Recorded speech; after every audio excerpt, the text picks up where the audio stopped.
paz do Senhor Jesus a todos. Gostaria de iniciar minhas palavras agradecendo ao nosso Deus por essa rica oportunidade de estar aqui mais uma leitura diária neste podcast número 8 já, né? E durante essa semana, a minha primeira participação nessa nova lição, que tem por título A Fragilidade Humana e a Soberania Divina, o sofrimento e a restauração de Jó. É uma lição bastante emotiva, bastante teológica e filosófica, na verdade, onde nós teremos aqui, seremos sacudidos, nosso emocional, nosso psicológico, para que nós consigamos responder perguntas tão relevantes para a nossa vida.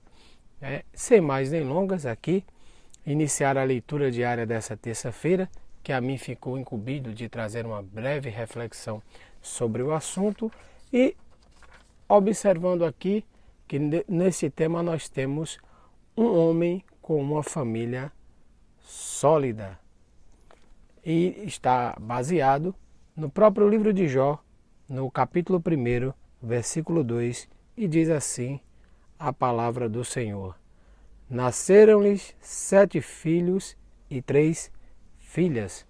Glória seja dada ao nome de Jesus. Bom, meus amados, é sucinto, não é tão breve quanto o comentário, quanto a reflexão. Esse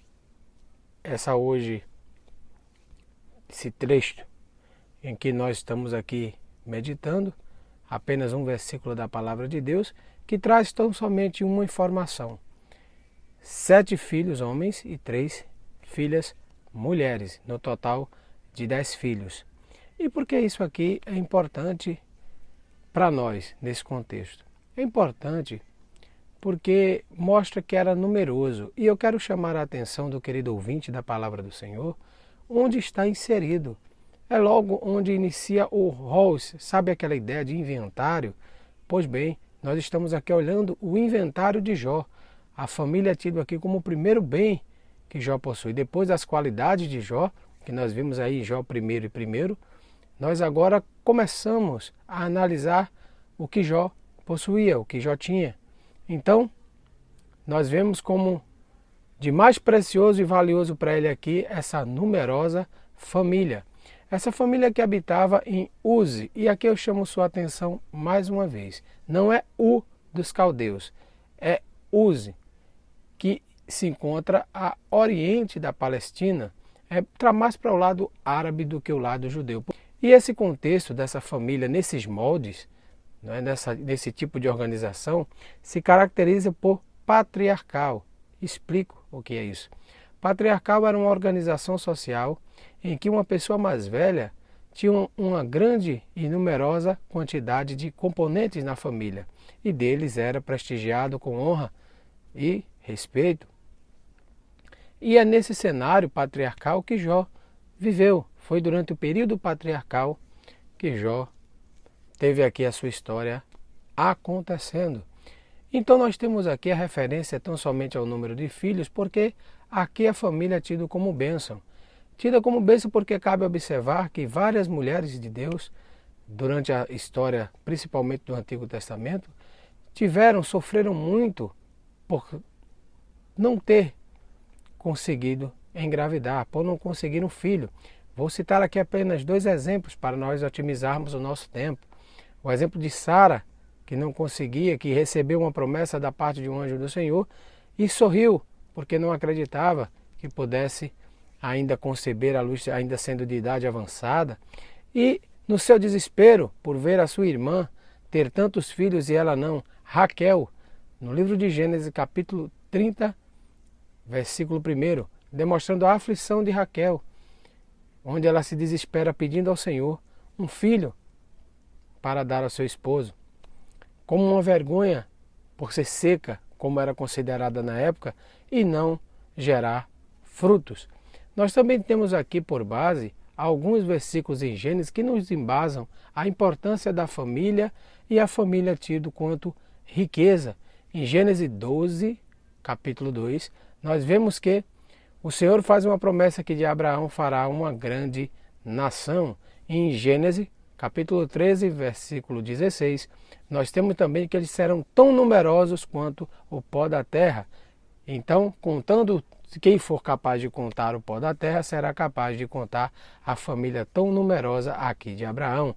Então nós vemos a bênção que é a família considerada em todo esse contexto patriarcal.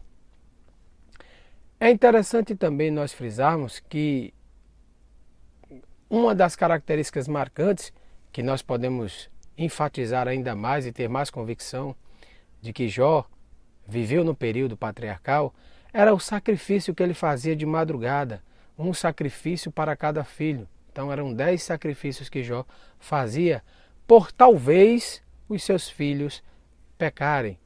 Então nós vemos aqui um termo intrigante, esse talvez.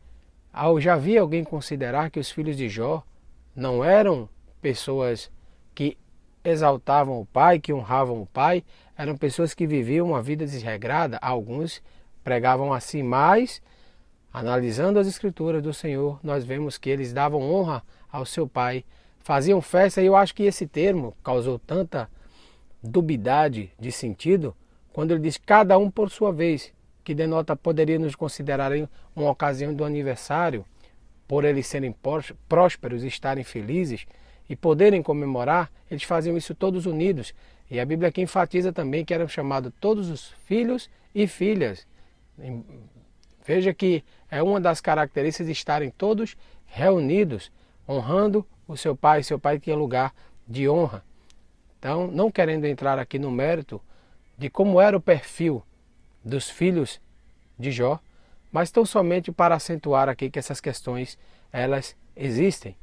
Então, nós temos aqui a família como a unidade, célula da sociedade, para o nosso direito considerado célula máter. Sem família não existe sociedade. Então é a microexpressão social.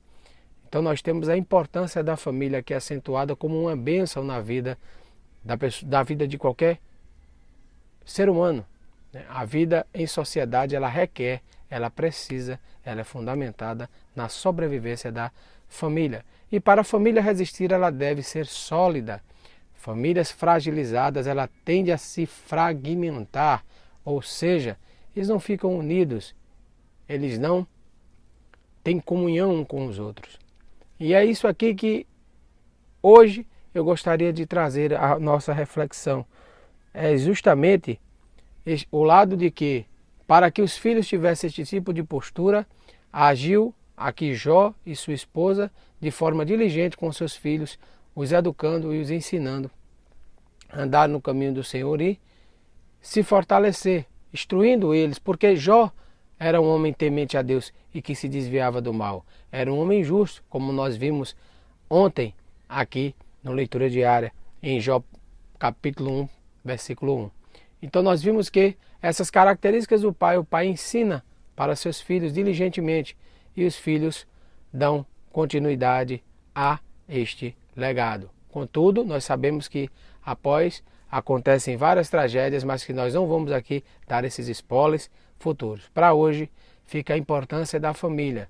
Então louvemos a Deus pela nossa família, os jovens que ainda estão procurando a sua Rebeca, orem a Deus, peçam a Deus que Deus o oriente, Deus conceda a vocês uma família abençoada e numerosa para a glória de Deus. Essa foi a minha breve reflexão de hoje.